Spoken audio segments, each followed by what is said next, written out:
Hello दोस्तों, स्वागत है आपका आपके यूट्यूब चैनल स्टडी की पाठशाला में।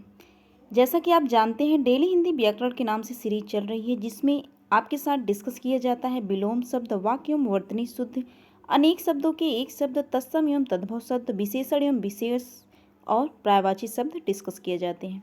तो उसी के क्रम में बढ़ते हुए आज की क्लास स्टार्ट करते हैं। अगर आप इस चैनल पर नए हैं तो चैनल को सब्सक्राइब कर लीजिए, बेल आइकन को प्रेस कर लीजिए, जिससे आपको अगली वीडियो का नोटिफिकेशन मिल सके। आइए आज की क्लास स्टार्ट करें। जो कल की क्लास में जो कमल का पर्यायवाची हुआ था, आप ध्यान रखिएगा, वहाँ लिखने में थोड़ा मिस्टेक हुआ था। वहाँ जो है वो बोलने में प्रोनाउंसिएशन सही था, लेकिन लिखने में लिखा गया था ताप रस, लेकिन जबकि वहाँ ताप रस न होकर क्या लिखा रहेगा, ताम रस। ध्यान रखिएगा, जो कमल का पर्यायवाची होता है ताम रस, ताम रस जब उनको पिलाया गया था तो उनका कब्ज क्या हो गया था, ठीक हो गया था। और ताम रस लाया कहाँ से गया था, तो मकरंद से ताम रस लाया गया था। ध्यान रखिएगा, वो लिखने में ताप रस लिखा गया था, जबकि शुद्ध क्या है, ताम रस है। ध्यान रखिएगा, वहाँ आप अगर आपने नोट्स बनाया होगा उसका तो आप ताम रस लिख लीजिएगा। तो इतना आपको बताना था। इसके आगे आइए आज की क्लास स्टार्ट करें। तो आज की क्लास में सबसे पहले क्या है, विलोम शब्द। तो आइए डिस्कस करें विलोम शब्द। विलोम शब्द में सबसे पहले जो शब्द है क्या है, औपचारिक। औपचारिक का विलोम क्या है, अनौपचारिक। औपचारिक का विलोम क्या है, अनौपचारिक होता है। आपने औपचारिक और अनौपचारिक शिक्षा जरूर पढ़ा होगा। औपचारिक शिक्षा क्या है, जो समय एक समय में पूरी किया जाए, जो शिक्षा हो एक समय में। मतलब आप ऐसे रिलेट करिए कि जो औपचारिक शिक्षा है, आप स्कूल जाते हैं या कॉलेज में जाते हैं तो वो क्या है, औपचारिक शिक्षा। अनौपचारिक शिक्षा वो है जो आप रैंडमली कहीं भी बैठकर ट्रेन में या घर पर या किसी परिवारजन से आप सीख लेते हैं, वो क्या है, अनौपचारिक शिक्षा है। तो इसी से रिलेट करके आपको ध्यान रखना है, औपचारिक जो है उसका विलोम क्या है, अनौपचारिक है। अब आगे बात करें कृतज्ञ। कृतज्ञ का विलोम क्या है, कृतघ्न है। कनिष्ठ का विलोम वरिष्ठ या ज्येष्ठ है। कड़ा का विलोम मुलायम है। आगे क्या है, कीर्ति का विलोम क्या है, अपकीर्ति है। अब बात करें कृतज्ञ की, क्या है कृतज्ञ। तो कृतज्ञ किसे कहा जाएगा, जो आपके उपकारों को मानता हो। कोई व्यक्ति है, मान लीजिए कोई व्यक्ति है, यह व्यक्ति अगर आपने इस पर उपकार किया हो या इसकी सहायता की हो, अगर ये आपकी की गई सहायता को मानता है तो क्या है, कृतज्ञ है। अगर यह आपके किए गए उपकारों को ये क्या करता है, मानता नहीं है, तो ये क्या है, या आपके किए गए आभार को नहीं मानता है, तो क्या है, कृतघ्न है। तो ध्यान रखिएगा, ये वाक्यांश के लिए एक शब्द भी है, कृतज्ञ और कृतघ्न। तो कृतज्ञ क्या है, जो किए गए उपकार को मानने वाला, जो किए गए उपकार को मानने वाला हो, अथवा जो किए गए उपकार के प्रति आभार व्यक्त करने वाला हो, वही व्यक्ति क्या, या वही क्या कहलाता है, वाक्यांश के लिए एक शब्द में कृतज्ञ। अब आप सुनिए, कृतघ्न क्या है। कृतघ्न है जो किए गए उपकार को भूल जाए या किए गए उपकार को ना माने, वही कृतघ्न है। कोई व्यक्ति है, ऐसे रिलेट कर लीजिए, अगर यह आपने उसकी सहायता की या आपने उस पर कोई भी किसी भी प्रकार का उपकार कर दिया, अगर वो आपका आभार व्यक्त कर रहा है या आपके उपकार को मान रहा है, वही व्यक्ति कृतज्ञ है। अगर नहीं मानता तो कृतघ्न है, तो क्या है, कृतघ्न है या भूल जाता है। आगे बात करें कनिष्ठ। आपने कनिष्ठ सुना होगा। कनिष्ठ क्या होता है, छोटा होता है, पद में छोटा, आयु में छोटा, ये सब क्या है, कनिष्ठ। वरिष्ठ क्या है, ज्येष्ठ क्या है, बड़ा है। बड़ा जो होता है वही वरिष्ठ होता है, ज्येष्ठ होता है। बात करें कड़ा। कड़ा है, कोई चीज़ कठोर है, वो क्या है, कड़ा है। तो कड़ा का जो विलोम होता है मुलायम, कड़ा का विलोम क्या है, मुलायम। कीर्ति। कीर्ति का जो विलोम है अपकीर्ति। कीर्ति का विलोम क्या है, अपकीर्ति। अब यहाँ ध्यान देने वाली बात क्या है, कीर्ति, अगर आपको ध्यान होगा कि आपने पढ़ा था अर्जुन का पर्यायवाची, तो ये कीर्ति किसका पर्यायवाची है, यहीं से रिलेट कर लीजिए कि अर्जुन का जो पर्यायवाची होता है कीर्ति। जहाँ आप कीर्ति देखिए, आपको ये दो चीज़ें ध्यान होनी चाहिए, कीर्ति अर्जुन का पर्यायवाची है और कीर्ति का विलोम क्या होता है, अपकीर्ति। कीर्ति का विलोम क्या होता है, अपकीर्ति। अगर आपको बात करें अब अपकीर्ति की, तो अपकीर्ति में क्या आपको ध्यान रखना है कि इसमें उपसर्ग क्या है, तो अप इसका क्या है, उपसर्ग है। अपकीर्ति में अप उपसर्ग है, कीर्ति क्या हो, कीर्ति उसमें लगा हुआ शब्द है। तो अपकीर्ति, अपकीर्ति में कौन सा उपसर्ग है? तो आप बताएंगे अप उपसर्ग है। यहाँ आपने जाना क्या कि कीर्ति किसका पर्यायवाची है? तो अर्जुन का पर्यायवाची है। इसी कीर्ति का जो विलोम क्या है? अपकीर्ति है। आइए एक बार रिपीट कर लें। औपचारिक का विलोम अनौपचारिक, कृतज्ञ का विलोम कृतघ्न, कनिष्ठ का विलोम वरिष्ठ या ज्येष्ठ, कड़ा का विलोम मुलायम और कीर्ति का विलोम अपकीर्ति। आगे बात करें, आगे क्या है? वर्तनी शुद्धि। तो वर्तनी शुद्धि में सबसे पहले क्या लिया गया है? तो अशुद्ध शब्द, उसके बाद शुद्ध शब्द। तो ध्यान रखिएगा, पहले अशुद्ध है उसके बाद शुद्ध है। तो हमें क्या ध्यान रखना है? शुद्ध शब्द। अब आप पहला जो शब्द है आधीन, आधीन एक अशुद्ध शब्द है, जबकि इसका जो शुद्ध शब्द होता है अधीन। आप किसके अधीन काम कर रहे हैं? किसी व्यक्ति का, अगर आप कहीं नौकरी कर रहे हैं तो आप किसी के अधीन काम कर रहे होंगे, तो वही अधीन क्या है? शुद्ध शब्द है। ध्यान रखिएगा, अधीन क्या है? शुद्ध शब्द है, जबकि अधीन नहीं होता, अधीन होता है। यही अधीन कैसे रिलेट करेंगे आप कि हम अगर कहीं भी नौकरी कर रहे हैं तो हम किसी के अंडर या किसी के अधीन काम करते हैं, तो वही अधीन है। तो ध्यान रखिए, वही अधीन क्या है? शुद्ध शब्द है। आगे बात करें नई।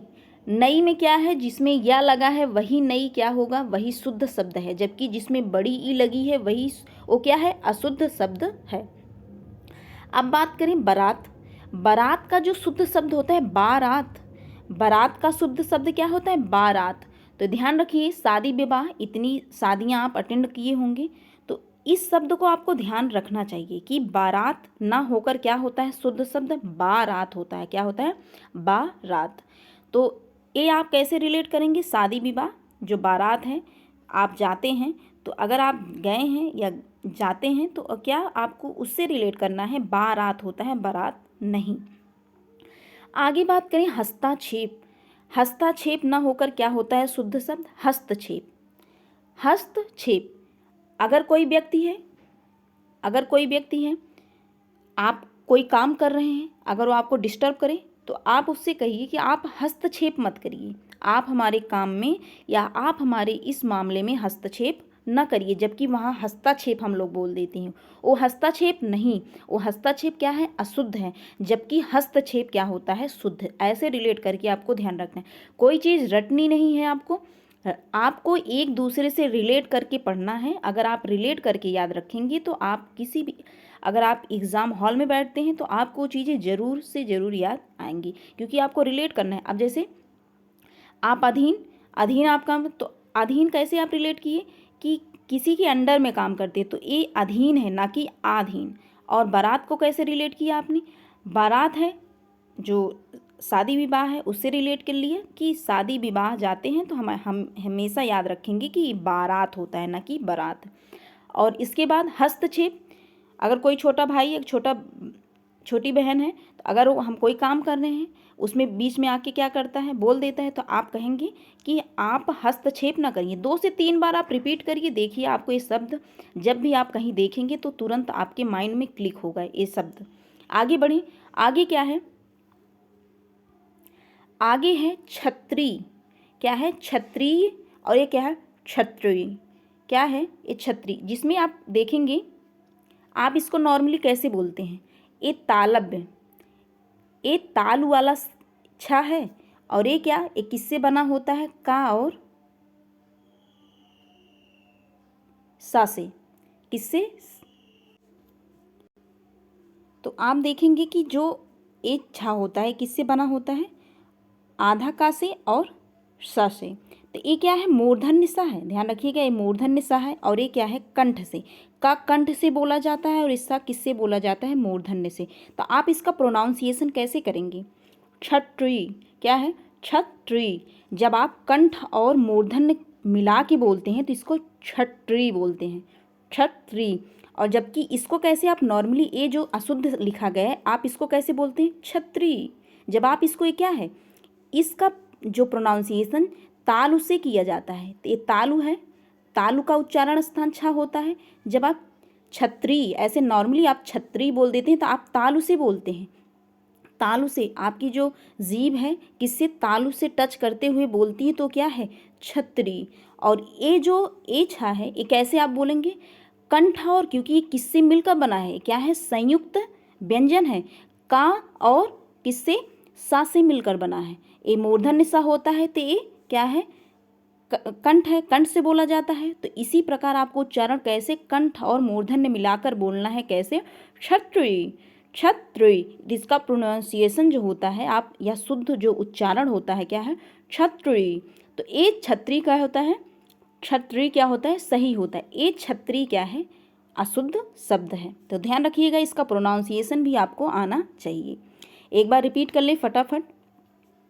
शुद्ध शब्द रिपीट किया जाएगा। अधीन, अधीन जो है क्या है, शुद्ध शब्द है। नई, बारात, हस्तक्षेप, क्षत्रिय, क्या है, क्षत्रिय। आगे बात करें, आगे है अनेक शब्दों के एक शब्द, आप जिसे वाक्यांश के लिए एक शब्द में भी जानते हैं। तो आइए डिस्कस करें अनेक शब्दों के एक शब्द अथवा वाक्यांश के लिए एक शब्द। अब ध्यान रखिए क्या है, तो सबसे पहले क्या है, अनुरक्त। अनुरक्त, क्या आपको ये शब्द याद आ रहा है? पिछली क्लासों में आपके साथ अनुरक्त शब्द डिस्कस किया गया था। अगर आपने क्लास लिया होगा तो आपको याद आया होगा कि ये विशेषण है। किसका विशेषण है? ध्यान रखिएगा, ये अनुराग का विशेषण है। हमने आपको बताया था कि अनुराग एक नाम है, तो नाम का, किसी का नाम है तो आप ये संज्ञा है। अनुराग नाम आप सुनते होंगे। तो अनुराग नाम, तो अनुराग नाम का जो विशेषण होता है अनुरक्त होता है। क्या होता है? अनुरक्त। अनुराग क्या होता है, क्या आप जानते हैं? अनुराग, अनुराग जो होता है, अनुराग का मतलब क्या होता है? प्रेम, स्नेह, ममता, ये सब क्या है? अनुराग है। अनुराग जो होता है, प्रेम, स्नेह, ममता, ये सब अनुराग है। अनुराग अनुराग का विशेषण आपने देखा क्या? अनुरक्त देखा। क्या देखा? अनुरक्त देखा। अब आप यहीं देख लीजिए, अनुराग का, अनुराग शब्द आया है तो एक बार डिस्कस कर लें कि अनुराग का जो विलोम होता है, अनुराग का जो विलोम होता है विराग। क्या होता है? विराग। विराग होता है अनुराग का विलोम। अब बात करें अनुरक्त। अनुरक्त आप जान गए विशेषण शब्द है, तो अनुरक्त किसका विशेषण है? अनुराग का विशेषण है। तो बात करें जो अनुरक्त है क्या है? जो किसी वस्तु या व्यक्ति के प्रति आसक्त हो, जो किसी व्यक्ति या वस्तु के प्रति आसक्त। अब एक शब्द आया आसक्त, क्या आप जानते हैं आसक्त का अर्थ क्या होता है? ध्यान रखिएगा, समश्रुत भिन्नार्थक में आप पढ़ेंगे असक्त और आसक्त। जो आसक्त का अर्थ होता है, आसक्त का अर्थ होता है मोहित। क्या होता है? मोहित अथवा लगा हुआ। मोहित अथवा क्या होता है? लगा हुआ। तो इसका अर्थ क्या है? जो किसी वस्तु या व्यक्ति के प्रति मोहित हो। आसक्त जहाँ लिखा गया है वहाँ अगर मोहित शब्द आप प्रयोग करें तो क्या है इसका अर्थ है? आसक्त का अर्थ क्या होता है? मोहित होता है या लगा हुआ। जो किसी वस्तु या व्यक्ति के प्रति मोहित हो अथवा जो किसी व्यक्ति या वस्तु के प्रति क्या हो? लगा हुआ हो, वही क्या कहलाता है? अनुरक्त। क्या कहलाता है? अनुरक्त। ध्यान रखिएगा, शब्दों को आप पकड़िए।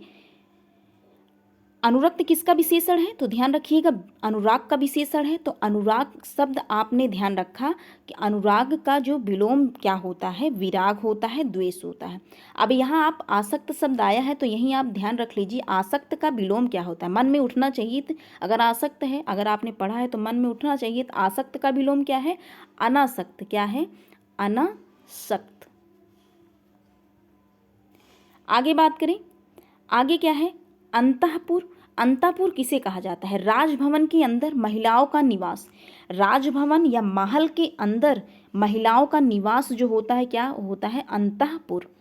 अल्पवृष्ट, अनावृष्ट, अतिवृष्ट, इन तीनों शब्दों को एक साथ लिया गया है जिससे आपके अंदर जो भी कन्फ्यूजन होता हो दूर हो जाए। अल्पवृष्टि, अनावृष्टि, अतिवृष्टि। अल्पवृष्टि क्या है? बहुत कम बरसात होना क्या है? अल्पवृष्टि। अनावृष्टि क्या है? बिल्कुल बरसात न होना क्या है? अनावृष्टि है। अतिवृष्टि क्या है? आवश्यकता से अधिक बरसात। आवश्यकता से अधिक बरसात क्या है? अतिवृष्टि है। अब एक शब्द और क्या है आप सुनते होंगे या आपने सुना होगा, अतिवृष्टि का विलोम क्या है? अनावृष्ट। अतिवृष्टि का विलोम क्या होता है? अनावृष्ट होता है। तो अतिवृष्ट आपने जाना जो वाक्यांश के लिए एक शब्द है, क्या है? आवश्यकता से अधिक बरसात क्या है? अतिवृष्टि। जबकि अतिवृष्ट का विलोम अनावृष्ट है। तो अनावृष्ट का जो शब्द है इसका क्या होता है? बिल्कुल बरसात ना होना, वही क्या है? अनावृष्ट है। तो ध्यान रखिए इतना क्या है, अनावृष्ट। एक बार फटाफट रिपीट कर ले, आपने पढ़ा क्या कि जो वाक्यांश के लिए एक शब्द में या अनेक शब्दों के एक शब्द में आपने पढ़ा क्या। अनुरक्त है, अनुरक्त क्या होता है, जो किसी वस्तु या व्यक्ति के प्रति आसक्त हो अथवा मोहित हो अथवा क्या हो, लगा हुआ हो, वही क्या कहलाता है, अनुरक्त। अनुरक्त से आपने ध्यान रखा कि अनुरक्त, अनुरक्त जो शब्द है विशेषण है, इसका विशेष क्या होता है, अनुराग होता है। और अनुराग होता है। और आपने जाना क्या, अनुराग का जो विलोम होता है विराग होता है। क्या होता है, विराग। इतना आपने रिलेट करके ध्यान रखा। और एक शब्द आसक्त का विलोम, और आपने क्या जाना, अनासक्त जाना। अब बात करें आगे, अंतःपुर। अंतःपुर का क्या है, राजभवन के अंदर महिलाओं का निवास या महल के अंदर महिलाओं का निवास क्या है, अंतःपुर है। अल्पवृष्टि, बहुत कम बरसात होना। अल्प मीन्स कम, वृष्टि बहुत कम बरसात होना। अनावृष्ट, बिल्कुल बरसात न होना, वही क्या है, अनावृष्ट है। अतिवृष्ट, अति मीन्स अधिक होता है। आवश्यकता से अधिक बरसात होना क्या है, अतिवृष्ट है। आगे बढ़े, आगे है तद्भव एवं तत्सम। आइए डिस्कस करें तद्भव और तत्सम। सबसे पहले क्या है, तद्भव, उसके बाद है तत्सम। ध्यान रखिए जो पहला है वो तद्भव है, उसके बाद तत्सम लिया गया है। तो तद्भव हिंदी शब्द और तत्सम संस्कृत शब्द। बात करें सबसे पहले शब्द की, तो सबसे पहले है अगोछा। अगोछा का जो तत्सम होता है अंग प्रोच्छा। आप अगर गांव से हैं तो ध्यान रखिए, गांव में जो गमछा होता है अंगोछा, अंगोछा ऐसे कहते हैं आप, उसको अंगोछा कहा जाता है। अंगोछा या अंगौछा कहते हैं, तो ऐसे वही शब्द है अंगोछा।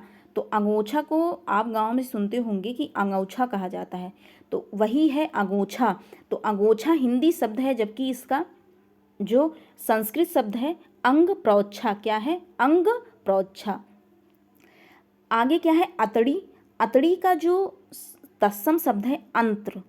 अंत्र क्या है, तत्सम शब्द है। अतड़ी आप सुनते होंगे, अगर आप खाना नहीं खाएंगे तो क्या होगा, आपकी अतड़ी उसमें चिपक जाएगी। तो आप ऐसे रिलेट करिए, जो अतड़ी शब्द बोलते हो क्या है, आप हिंदी बोलते हैं, अर्थात आप तद्भव बोलते हैं। तो शब्द आप रिलेट करके ध्यान रखिए। आप ऐसे गांव में सुनते होंगे कि भैया खाना खा लो वरना आपकी जो अतड़ी है क्या होगी, चिपक जाएगी, पेट से चिपक जाएगी। तो वही है, उसको संस्कृत में या तत्सम में क्या बोला जाता है, अंत्र बोला जाता है। आगे बात करें अंधा। अंधा का जो तत्सम है अंध है। अंधा का तत्सम क्या है, अंध है। अब आप इसको कैसे रिलेट करेंगे, अगर मान लीजिए कोई व्यक्ति, दो व्यक्ति हैं, जा रहे हैं, एक व्यक्ति इधर से आ रहा है, एक व्यक्ति इधर से आ रहा है। अब एक दूसरे को देखे नहीं, टकरा गए, तो कहते क्या हैं दूसरे व्यक्ति, अरे अंधे हो, आपको दिखाई नहीं देता, अंधा हो यहाँ का। तो वही से रिलेट करिए कि अंधा जो शब्द आप प्रयोग करते हैं वो क्या है, आप तद्भव प्रयोग करते हैं। अंधा हो गए हो आप, अंधे हो गए हो, आपको दिखाई नहीं देता। तो ऐसे रिलेट करके ध्यान रखिए, जो अंधा शब्द आप प्रयोग करते हैं वो क्या है, वो तद्भव है, जबकि इसका जो तत्सम होता है अंध शब्द होता है। आगे बात करें, आगे है अधेरा। अधेरा का जो तत्सम है अंधकार। अधेरा का जो तत्सम होता है अंधकार। अभी अभी आप देखेंगे कि जैसे ही शाम होने लगती है तो सब लोग कहते हैं चलिए भैया अधेरा हो रहा है, अधेरा हो रहा है, चलिए। अगर आप खेत में काम कर रहे हैं तो कहेंगे अधेरा हो रहा है, चलिए आप घर चलते हैं। तो अंधकार कम प्रयोग किया जाता है, जबकि अधेरा शब्द आप देखेंगे कि प्रयोग ज़्यादा किया जाता है। तो आपको इन शब्दों को अपने इर्द गिर्द जितने भी वस्तु हैं उससे रिलेट करके आपको ध्यान रखना है। तो अंधेरा आप यूज करते हैं, तो अंधेरा शब्द क्या है, तद्भव है, जबकि इसका जो तत्सम क्या होता है, अंधकार होता है। अब आगे बात करें, आगे है अंश। अंश और अंश, ये दोनों क्या है, समश्रुत भिन्नार्थक शब्द हैं। इस अंश का मतलब भाग होता है, हिस्सा होता है, जबकि इस अंश का मतलब कंधा होता है। कैसे आपको रिलेट करवाया गया था कि अंश, ये जो बड़ा सा है, आप नॉर्मली इसको बड़ा सा कहते हैं, इसको क्या कहते हैं, छोटा सा। ये जो सा इसमें है इसको छोटा सा कहते हैं और इसको बड़ा सा कहते हैं। वैसे तो ये क्या है, तालू वाला सा है और ये क्या है, दंती सा है, लेकिन आप नॉर्मली ध्यान रखिए, इसको बड़ा सा, इसको छोटा सा बोलते हैं। तो बड़ा सा, बड़ा भाग चाहिए हमें, बड़ा हिस्सा चाहिए। किसी चीज़ का क्या होता है, बड़ा हिस्सा, बड़ा भाग आपको चाहिए। तो उसी से रिलेट कराया गया था, बड़ा भाग बड़ा हिस्सा। तो इस अंश का मतलब कंधा, उस अंश का मतलब क्या होता है, भाग होता है। तो ये अंश जिसका मतलब कंधा वो तद्भव है, और ये अंश जिसका मतलब भाग होता है वो क्या है, तत्सम है। आगे बात करें, आगे है विशेषण एवं विशेष। आइए डिस्कस करें विशेषण एवं विशेष से। विशेष और विशेषण, तो सबसे पहले क्या है, अंकुर। अंकुर, अंकुर का जो विशेषण होता है अंकुरित। अब आपको इसको कैसे रिलेट करना है, ध्यान रखिएगा। आप सुबह क्या करते हैं, प्रोटीन आप लेने के लिए आप चना भिगोते हैं। अगर मान लीजिए आपने एक चना नहीं खाया, एक दिन जो चना आपने भिगोया उसको नहीं खाया, दूसरे दिन वो क्या हो जाएगा, उसमें वह चना क्या हो जाएगा, अंकुरित हो जाएगा। तो आप ज़्यादातर अंकुरित शब्द प्रयोग करते हैं, ना कि अंकुर शब्द। तो अंकुर वैसे एक नाम भी होता है, ध्यान रखिए, लेकिन आपको चने से ध्यान रखना है। जो अंकुरित हो जाता है वो शब्द विशेषण है, क्योंकि वो चने की विशेषता बता रहा है कि ये जो चना है अंकुरित हो गया, जबकि अंकुर क्या है, उसका विशेष है या संज्ञा है। बात करें अंत, अंत का जो विशेषण होता है अंतिम। आप अंतिम सीमा पर या चरम सीमा पर हैं, ऐसे रिलेट रखिएगा। अंत, अंत का जो विशेषण होता है अंतिम होता है, कोई चीज़ अंतिम। आगे बात करें अंतर, अंतर, अंतर का जो विशेषण होता है आंतरिक होता है। अंतर का विशेषण आंतरिक। अंतर, जैसे आप घटाव, घटाव को क्या करते हैं, अगर किसी कोई जैसे संख्या है, मान लीजिए 3 है और 2 है, इन दोनों में अंतर कितने का है, तो 1 का अंतर है। अब बताते हैं, तो वो जो अंतर आप प्रयोग करते हैं, अगर प्रयोग करें तो एक बार रिपीट कर लीजिए। इस अंतर शब्द क्या है, संज्ञा है, और इसका विशेषण क्या है, आंतरिक होता है, आंतरिक विशेषण है। बात करें आत्मा की, आत्मा, अब आप ध्यान रखिए, सब में आत्मा है, कोई भी व्यक्ति हो सब में आत्मा है। तो वो आत्मा शब्द क्या है, संज्ञा है। क्या है, किसी व्यक्ति के अंदर आत्मा है तो शब्द क्या है, संज्ञा है, जबकि उसका विशेषण क्या है, आत्मिक। भाई किसी मनुष्य के अंदर, किसी भी जीव के अंदर हो अगर है तो नाम है ना, तो आत्मा क्या है, संज्ञा है, जबकि इसका विशेषण क्या है, आत्मिक है। आश्रय, आश्रय का जो विशेषण होता है आश्रित, आश्रय का विशेषण क्या है, आश्रित है।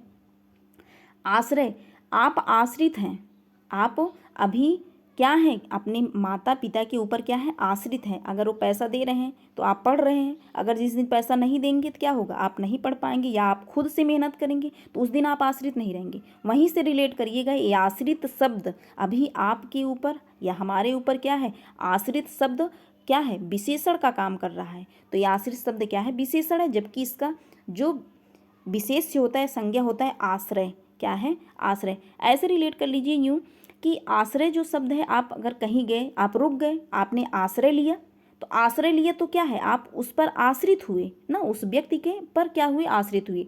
मान लीजिए आप किसी के घर गए, आपने आश्रय लिया, आपने आश्रय लिया तो क्या होगा, वो संज्ञा हुआ। जब आप वहाँ रुके और उस व्यक्ति के ऊपर निर्भर हो गए तो क्या हो गया, ये आश्रित हो गया। तो एक बार फिर से रिपीट कर लें फटाफट, क्या है कि अंकुर का जो विशेषण होता है अंकुरित होता है, अंत का विशेषण अंतिम होता है। आगे बात करें, अंतर का विशेषण आंतरिक और आत्मा का विशेषण आत्मिक, आश्रय का विशेषण आश्रित होता है। आगे बात करें प्रायवाची शब्द की, तो प्रायवाची शब्द जो है लिया गया है कल्प वृक्ष। आप सुने होंगे जो कल्प वृक्ष है, तो कल्प वृक्ष का जो विशेषण क्या हो, कल्प वृक्ष का जो प्रायवाची है क्या है, कल्पतरु, कल्पसाल, कल्पद्रुम, सुरतरु, हरिश्चंदन, मंदार, पारिजात, देववृक्ष, ये सब किसके प्रायवाची हैं, तो कल्प वृक्ष के प्रायवाची हैं। ध्यान रखिएगा, कल्प वृक्ष का जो प्रायवाची है कल्पतरु है, कल्पतरु, कल्पतरु, कल्पसाल, कल्पद्रुम, सुरतरु, ये तरु है, ये रू बड़ा रू है, तो कल्पतरु, कल्पसाल, कल्पद्रुम, सुरतरु, ये तरु है। हरिश्चंदन, मंदार, पारिजात, देववृक्ष। पारिजात किसका प्रायवाची, तो कल्प वृक्ष का प्रायवाची। मंदार किसका प्रायवाची, तो कल्प वृक्ष का प्रायवाची। तो यहाँ से आप देखिए कल्प कल्प कल्प क्या है, कामन है, तो कल्पतरु, कल्पसाल, कल्पद्रुम, सुरतरु, हरिचंदन, मंदार, पारिजात, देववृक्ष किसका प्रायवाची है, तो कल्प वृक्ष का प्रायवाची है। आगे बात करें अमृत, ये जो अमृत और अर्जुन का प्रायवाची आपको रिपीट करने के लिए लिया गया है, तो आइए रिपीट कर लें, अगेन रिपीट करें। अमृत, अमृत, अमृत का जो प्रायवाची है अमी है, अमीय है, सुधा, सोम, पीयूष, सुधा, सोम, पीयूष, सुधा, सोम, पीयूष किसका प्रायवाची है, तो अमृत का प्रायवाची है। आगे बात करें अर्जुन का प्रायवाची, अर्जुन का जो प्रायवाची क्या है, पार्थ, हे पार्थ, हे पार्थ, अर्जुन। तो कृष्ण भगवान इनको क्या करके पुकारते थे, हे पार्थ। जब इन्होंने उपदेश दिया था कृष्ण भगवान ने अर्जुन को, तो क्या कह के संबोधित करते थे, पार्थ। तो अर्जुन का जो पर्यायवाची क्या है, पार्थ। पृथापुत्र, परंतम, पुरुष, पुरस, ऋषभ, गांडीवधारी, गुडाकेश। गुडाकेश किसका पर्यायवाची है, तो अर्जुन का पर्यायवाची। कपिध्वज, कौंतेय, कुंती के पुत्र हैं इसलिए इनको कौंतेय भी कहा जाता है। कीर्ति, अभी आपने देखा था कि कीर्ति जो शब्द, इसका जो पर्यायवाची क्या आपने सॉरी इनका जो विलोम आपने क्या देखा था, अपकीर्ति देखा था। तो कीर्ति किसका किसका पर्यायवाची है, तो अर्जुन का पर्यायवाची है।